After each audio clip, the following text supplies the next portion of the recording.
Bien, Dios los bendiga. Vamos a dar inicio con lo que es la cuarta clase y última clase de la materia escatología. Vamos a tratar de ser breves para ver si podemos salir en esta primera intervención para no tener que volver a abrir el enlace, ya que igual lo que la clase ahora es breve y vamos a dar inicio con la cuarta clase. Hoy vamos a hablar sobre la tribulación, su naturaleza y los personajes de la tribulación. Adelante. ¿Qué es la tribulación? Nuestro objetivo de la clase de ahora es la tribulación, naturaleza, propósito y cronología. ¿Cuál es la naturaleza, el propósito de la tribulación y qué orden cronológico va a llevar? Según el dispensacionalismo, como nosotros hemos abordado, recordemos que esta materia se está basando en el dispensacionalismo clásico premilenial. Tenemos lo que es el Día del Señor, que es el concepto bíblico. Y el Día del Señor aparece normalmente en la Biblia como un término profético clave que abarca el periodo extenso desde el rapto hasta el estado eterno. O sea, el Día del Señor, desde el dispensacionalismo, se toma que inicia con el rapto y termina hasta el estado eterno que Jesús va a traer, como se abordaba en la clase anterior sobre el estado eterno. El alcance temporal del día del Señor comienza con el rapto y el inicio de la tribulación. Incluye el periodo de la tribulación, o sea, los 7 años de tribulación. Incluye la segunda venida de Cristo. Incluye el reino milenial completo. Y termina con la purificación de cielos y tierra, y tierra por fuego, según segunda de Pedro 3:10. La pregunta que abordamos es ¿por qué comienza con la tribulación? Según el dispensacionalismo, 1 Tesalonicenses 5:2 nos dice que vendrá como ladrón en la noche, o sea que vendrá de manera inesperada, vendrá sin avisar, tal como el rapto. El rapto es algo sin anuncio, diferente a a la segunda venida, que el dispensacionalismo dice que la segunda venida está precedida por señales, pero el rapto no hay señales, sino que vendrá como ladrón en la noche.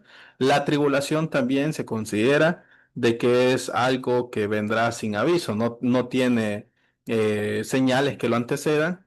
Entonces, solo puede venir de manera inesperada si comienza inmediatamente después del rapto, porque el rapto es sin aviso, como en un abrir y cerrar de ojos desde el dispensacionalismo. Entonces, si comenzara en la segunda venida, sería precedido por señales y no sería inesperada. Entonces, la gran tribulación va a ser inesperada. El punto clave es que el día del Señor es un periodo de juicio divino, no de gracia. O sea, el día del Señor siempre se va a mencionar como un periodo de juicio, no el periodo de gracia. Recordemos que según el dispensacionalismo, este es el tiempo de la gracia. Este es el periodo de la iglesia. En este periodo es que la iglesia está recibiendo la gracia de Dios o la gente está recibiendo la gracia de Dios, pero una vez quitada la iglesia, que termina la era de la iglesia según las dispensaciones que hemos abordado, al terminar la dispensación de la gracia o la era de la iglesia, inicia lo que sería un periodo de juicio, que ese periodo de juicio iría desde el rapto hasta eh, el estado eterno. Entonces, la tribulación inicia aquí, el periodo de de la iglesia termina con el rapto, el periodo de la tribulación inicia con el rapto y termina con el estado externo. Entonces, el periodo de la tribulación es un periodo de juicio, no de gracia. La naturaleza de la creación, según las escrituras, tenemos algunos términos bíblicos que describen este periodo. En Sofonía se le llama ira, en Apocalipsis también se le llama ira, se llama día de ira, se llama día de juicio, aquí tenemos la cita bíblica, se llama día de indignación, se llama día de prueba, día de angustia, día de destrucción, día de tinieblas, día de desolación, día de trastorno, día de castigo. En conclusión, todos los nombres que recibe este periodo no se puede encontrar ningún pasaje para aliviar en modo alguno la severidad de este periodo. O sea, se habla que va a ser un periodo duro, un periodo trágico y que no se habla por ningún lado de un periodo de gracia, no se habla por ningún lado que se va a aliviar este periodo, sino que va a ser un periodo de juicio. Entonces, la naturaleza de la tribulación es naturaleza por ira, por juicio, por indignación. Y no se encuentra la gracia en todos los nombres que recibe son de juicio, nombres de juicio. Pasajes claves sobre la tribulación según el dispensacionalismo.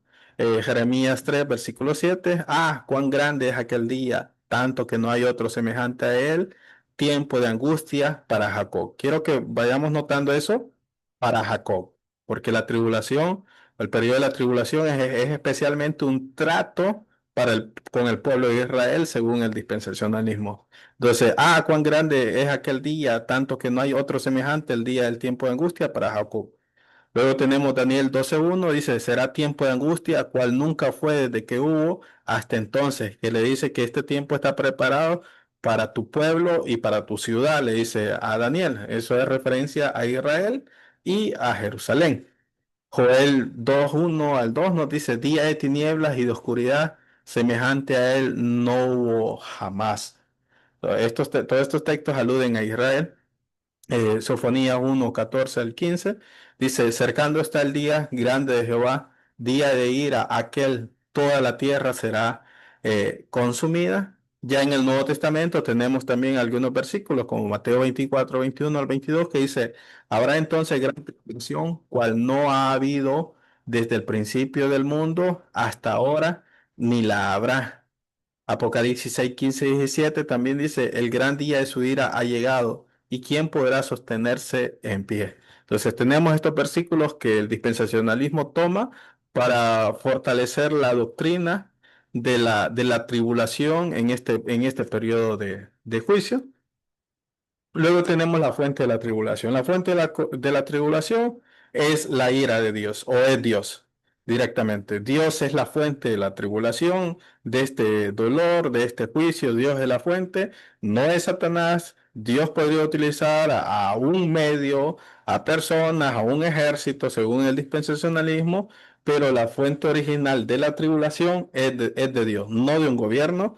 Un gobierno podría actuar por mandato de Dios, pero no es por Satanás, no va a ser por el anticristo, sino que su naturaleza principal o su fuente principal de la tribulación es Dios. Entonces, el error común es interpretar como que la tribulación es la ira de Satanás y del hombre contra los santos, pero la verdad bíblica, según el dispensacionalismo, es que la tribulación es primordialmente la ira de Dios. O sea, a Dios le pertenece, de Dios viene esto.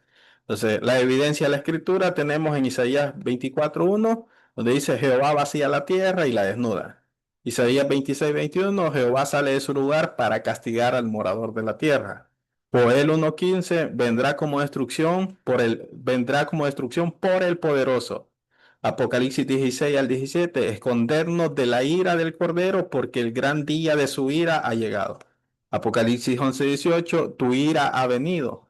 Apocalipsis 14:7-10 dice, la hora de su juicio ha llegado. El vino de la ira de Dios. Apocalipsis 15:7, igual 16:1, nos habla de la copa de la ira, de copas de oro llenas de la ira de Dios. Apocalipsis 19, del 1 al 2, habla de sus juicios son verdad, verdaderos y justos. En conclusión, la fuente de la tribulación, este periodo difiere de todas las tribulaciones precedentes, no solo en intensidad, sino también en la clase, ya que viene de Dios mismo. Las guerras, etcétera, podrían ser fuente de Satanás, pero el periodo de la gran tribulación o el periodo de la tribulación es Dios la fuente, porque viene de parte de Dios. El propósito de la tribulación, los propósitos que tiene la tribulación, primer propósito es preparar a Israel para recibir al Mesías. Recordemos que hemos hablado de que Pablo menciona, según el dispensacionalismo, que va a haber una generación de israelitas futuros que va a ser salvo, ese remanente de Dios que se niegue a aceptar la marca de la bestia va a ser salvo y que por eso dice, y todo Israel será salvo, se refiere a esa generación, no a los actuales israelitas, sino a una generación futura. Jeremías 37 dice, tiempo de angustia para Jacob, Israel, habla de Israel específicamente. Entonces, el propósito es preparar a Israel para recibir al Mesías. Tiempo de angustia para Jacob. Malaquías 4 5 al 6 dice, Elías vendrá para hacer volver el corazón de Israel. Mateo 24 14 de la predicación del Evangelio del Reino, no Evangelio de la Gracia. Apocalipsis 7 1 8 dice, nos habla de los 144.000 sellados de la tribu de Israel, que el dispensacionalismo considera que van a ser personajes que van a predicar en ese tiempo, pero se nos habla de los sellados de Israel, que son 12.000 de cada tribu. Mateo 25 el 1 al 13 dice, habla de las vírgenes prudentes esperando al esposo, como hemos abordado anteriormente, cuando el cordero venga con la novia, Israel va a participar como invitados. Entonces, el resultado, aparecen una multitud convertidos que entrará al reino milenial. O sea, en este periodo de tribulación van a haber 144.000 que van a predicar y por la predicación de estos 44.000 se va a convertir una gran multitud de judíos convertidos que va a entrar a ese reino. Entonces, el propósito número dos es derramar juicio sobre los incrédulos. Apocalipsis 3:10 dice probar a los que moran sobre la tierra. Jeremías 25 32 33 dice el mal irá de nación en nación.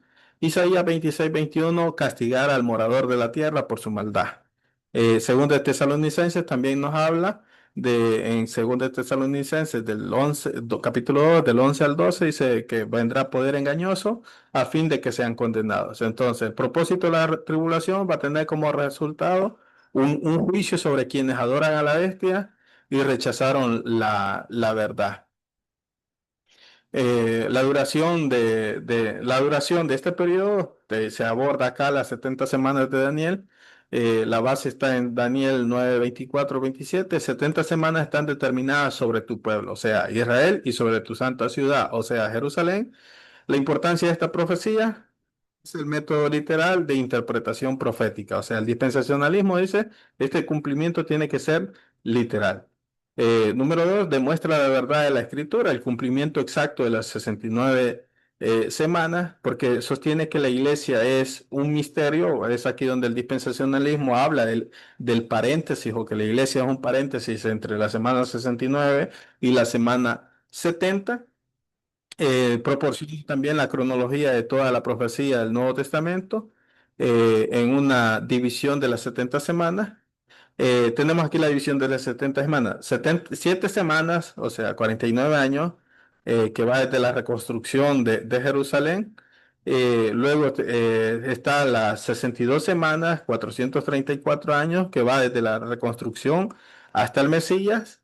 Y luego tenemos un total de 69 semanas cumplidos, que son 483 años cumplidas literalmente en el periodo de Cristo. Y que falta una semana final de los 7 años, que falta aún por cumplirse según el dispensacionalismo, que estas 7 años serían la tribulación. Una semana final, la tribulación. Semana igual a 7 años, basado en semana de año bíblica, donde estaba, por ejemplo, en la Biblia aparece 6 años trabajarás y el séptimo año descansarás, porque también los años los dividían en una semana de años, o sea, 7 años.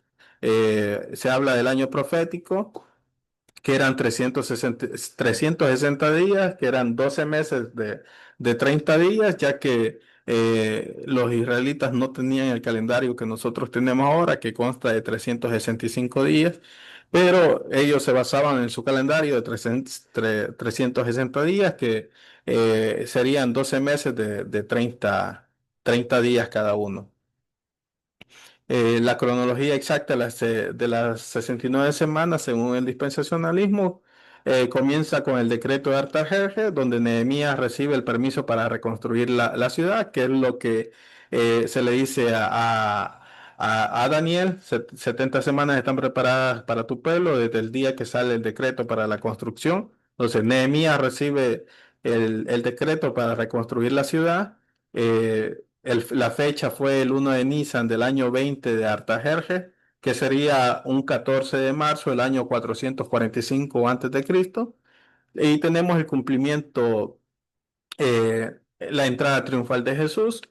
Según el dispensacionalismo, este tiempo se cumple con la entrada triunfal de Jesús en Mateo 21, perdón, en Lucas 19, 28 al 44, que sería el 10 de Nisan, el 6 de abril del año 32 después de Cristo.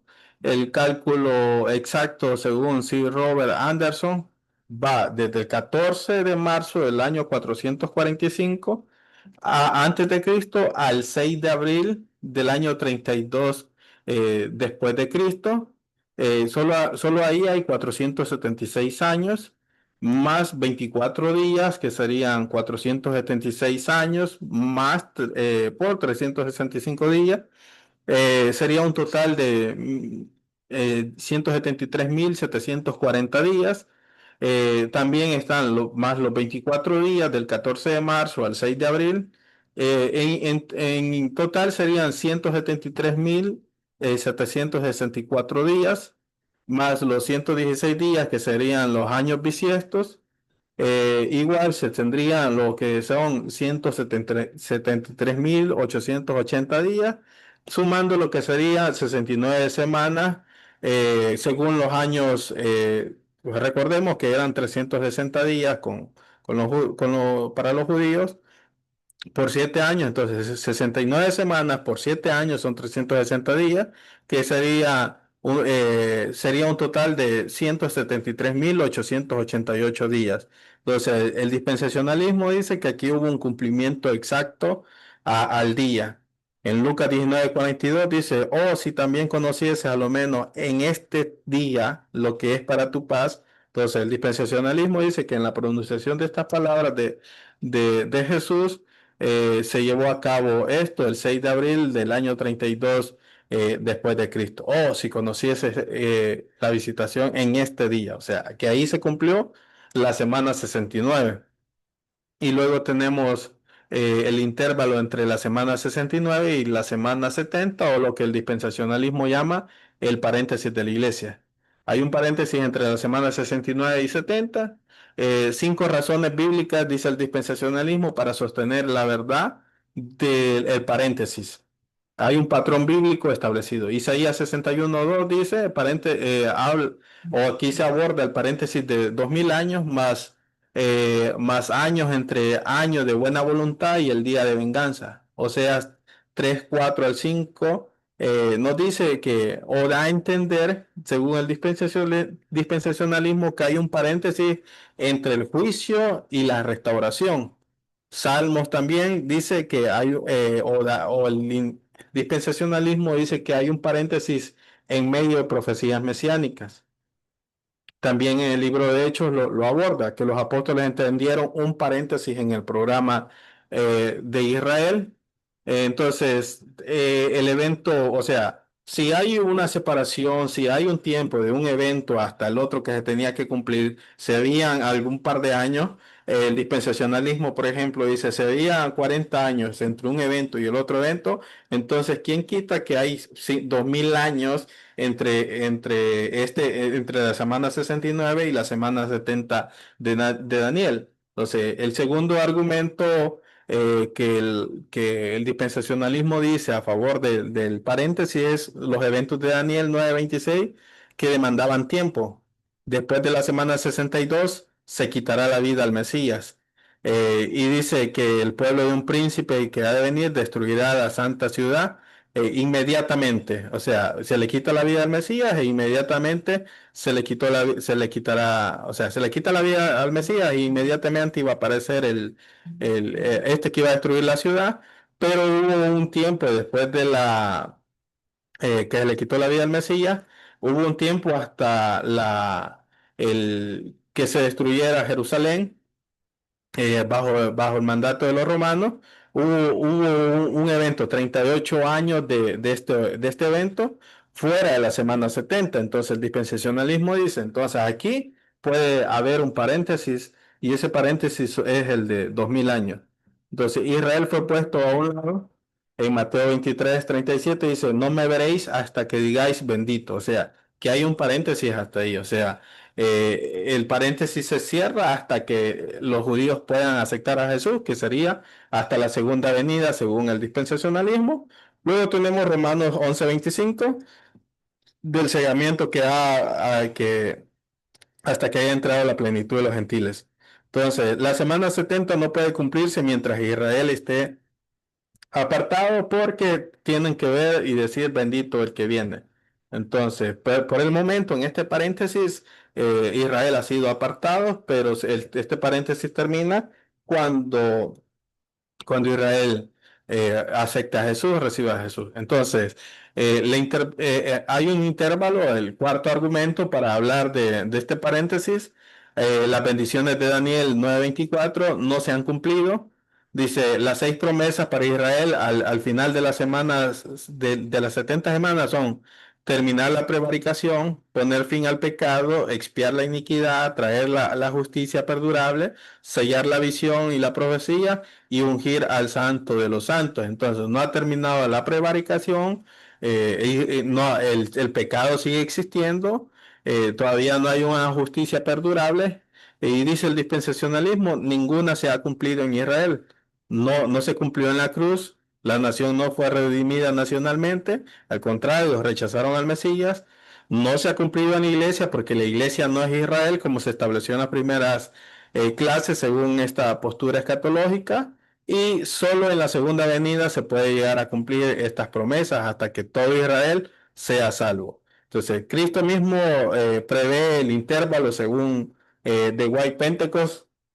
Y Mateo 24:15 señala la abominación desoladora de Daniel 9:27. Esto ocurre en la mitad de la semana 70.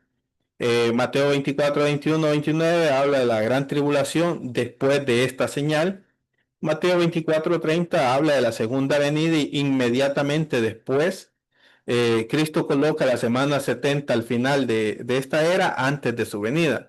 En conclusión, dice The White Pentecost que el paréntesis actual, la era de la iglesia, se separa la semana 69 y la semana 70, que este paréntesis existe porque Jesús mismo dijo que inmediatamente después de que esto sucediera tenía que suceder esto, pero no sucedió. Entonces ha habido un lapso de 2000 años de paréntesis, según la postura escatológica dispensacionalista. También hay que abordar la semana sextuagésima, el inicio de la semana, dice en Daniel 9:27, por otra semana confirmará el pacto con muchos. O sea, él, el príncipe que ha de venir, el anticristo, o sea, no es el Mesías, sus pactos son eternos, este va a ser temporal. O sea, que este príncipe, que este que va a confirmar el pacto con muchos, no es el Mesías, sino que es el anticristo, dice de White Pentecost. No es el Mesías porque sus pactos son eternos y este pacto va a ser temporal. Va a ser un pacto de 7 años con Israel que va a garantizar la tierra y la autonomía. En la clase anterior abordábamos lo que es el que en el tiempo de la tribulación, en el que abordamos el rapto, en ese tiempo, mientras se están llevando a cabo en el cielo algunos eventos, aquí en la tierra se va a estar llevando a cabo que el anticristo va a firmar un acuerdo de paz con Israel. Entonces, este pacto marca el inicio de la tribulación.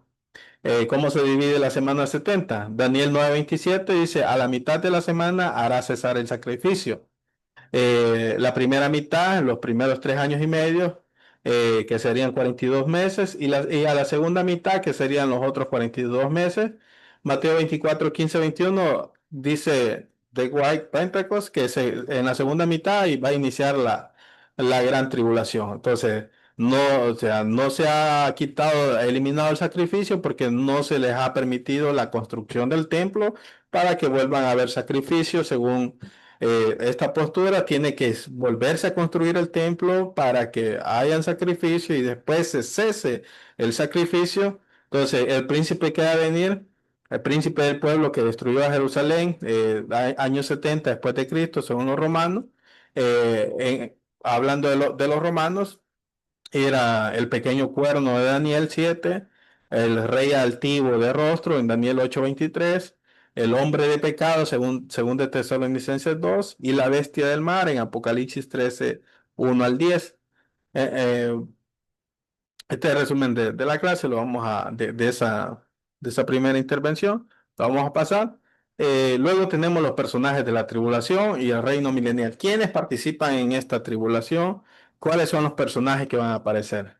Dice que va a estar la Trinidad satánica, que sería una imitación de la Trinidad divina. En la Trinidad divina tenemos al Padre, a Dios Padre, a Dios Hijo y Dios Espíritu Santo. Y en la Trinidad satánica estaría el dragón, que es Satanás, la bestia, que sería el anticristo, y el falso profeta. En este caso, Satanás estaría imitando lo que sería la Trinidad divina, ya que es un imitador. Entonces van a estar estos tres personajes, el dragón, la bestia y el falso profeta. ¿Quién es la bestia? El dispensacionalismo dice que es el anticristo y que va a ser un político. La identidad y origen va a ser un gentil que sube el mar, porque el mar representa a las naciones en Apocalipsis 13:1, entonces van a ser las naciones, algún gentil de las naciones, va a salir del imperio romano revivido, según Daniel 9:26, va a ser cabeza de la forma final del dominio gentil mundial, o sea, un líder mundial, que va a ser un líder de confederación de 10 reinos también, que aludiendo a los 10 cuernos. Las características personajes de la bestia o del anticristo sería muy inteligente y persuasivo, sería sutil y astuto, sería blasfemo y orgulloso, y va a ser energizado directamente por Satanás, o sea, va a recibir el poder de Satanás. Su ascenso al poder se va a dar mediante el programa de paz, va a eliminar tres gobernantes en su surgimiento y va a gobernar por consentimiento voluntario de las naciones. Va a gobernar con autoridad absoluta o hará su voluntad, o sea, con tiranía. Luego tenemos el programa de la bestia. En la primera mitad de la tribulación, o sea, los primeros 3 años y medio, va a firmar el pacto de 7 años con Israel, va a garantizar a Israel posesión de su tierra, va a permitirles restauración del sistema sacrificial judío, va a consolidar su poder sobre 10 reinos y va a aparecer como un pacificador mundial. En la mitad de la semana va a romper el pacto con Israel, va a hacer cesar el sacrificio. Permítame, ya me apareció aquí. Va a establecer, se establece la abominación desoladora en el templo, va a proclamar Dios y va a exigir adoración. En la segunda mitad, o sea, los siguientes 3 años y medio, en la primera mitad va a ser esto, a mitad de este periodo va a pasar eso, va a romper el pacto, ya iniciando la segunda mitad, o para la segunda mitad va a haber una persecución intensa contra Israel, va a haber una guerra contra los santos, va a haber un dominio mundial completo según el dispensacionalismo y va a haber un sistema económico totalitario que sería la marca de la bestia. Los nombres del anticristo en la escritura, aparecen varios nombres que se le atribuyen al anticristo. En el Antiguo Testamento se le llama hombre sanguinario y engañador, el asirio, el rey de Babilonia, siglo de la mañana, el profano impío, el cuerno pequeño, el príncipe que ha de venir, el hombre despreciable, el rey voluntarioso, el pastor inútil. En el Nuevo Testamento le llama a uno que viene en su propio nombre, el hombre de pecado, hijo de perdición, el inicuo, el anticristo y la bestia. Luego tenemos a otro personaje que es su profeta, donde su identidad sería un judío, este sube de la tierra, o sea, tierra de Palestina, según Pentecostés. La segunda bestia se le conoce también como segunda bestia, con dos cuernos como cordero.